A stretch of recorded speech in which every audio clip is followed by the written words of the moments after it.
కడప జిల్లా వైసీపీ అధినేత జగన్ సొంత జిల్లా. ఎవరైనా ఇంట గెలిచి రచ్చ గెలవాలంటారు. జగన్ అదే చేశారు. బలమైన టీడీపీ నేతలను చిత్తుగా ఓడించారు. సొంత జిల్లా కడపను క్లీన్ స్వీప్ చేసేశారు.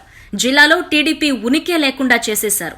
ఇదే కడపలో జగన్ను ఓడించేందుకు చంద్రబాబు ఎన్నో ప్రణాళికలు రచించారు. అప్పటికే వైసీపీలో ఎమ్మెల్యేగా గెలిచిన ఆదినారాయణ రెడ్డిని పార్టీలోకి తీసుకున్నారు.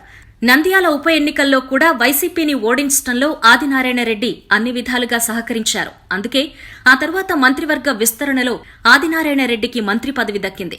అప్పట్నుంచి జగన్ను టార్గెట్ చేసి కడపలో రాజకీయం మొదలుపెట్టారు. ఫ్యాక్షన్ పగలతో కొట్టుకుంటున్న ఇరు వర్గాలు ఆదినారాయణ రెడ్డి, రామసుబ్బారెడ్డి ఫ్యామిలీలను ఏకం చేసి కడపలో పోటీ చేయించారు. దశాబ్దాల వైరం ఉన్నా చంద్రబాబు ప్రోద్బలంతో వీరు కలిసిపోయి పగలు మరిచి వైఎస్ జగన్ పార్టీని జిల్లాలో ఓడించాలని అనుకున్నారు. కానీ సీన్ రివర్స్ అయింది. జగన్ ఓడించేందుకు శత్రువులు మిత్రులైనా ఫలితం లేకపోయింది. ఇదంతా పాత లెక్కైతే ప్రస్తుతం ఏం జరుగుతోంది అంటారా? ఇంకేముంది, ఆత్మరక్షణలో భాగంగా టీడీపీని వీడే యోచనలో పడ్డారు పలువురు నేతలు. ఇందులో ఫస్ట్ వికెట్ ఆదినారాయణ రెడ్డి అంటున్నారంతా. అసెంబ్లీ ఎన్నికల్లోనే కాదు, ఎంపీ సీట్లు కూడా వైసీపీ క్లీన్ స్వీప్ చేసేసింది. ఆదినారాయణ రెడ్డి ఎంపీగా పోటీ చేసి ఓడిపోయారు. గతంలో చంద్రబాబు ప్రోద్బలంతో జగన్ను టార్గెట్ చేసిన ఆదినారాయణ రెడ్డిలో ఇప్పుడు ఆందోళన మొదలైందట.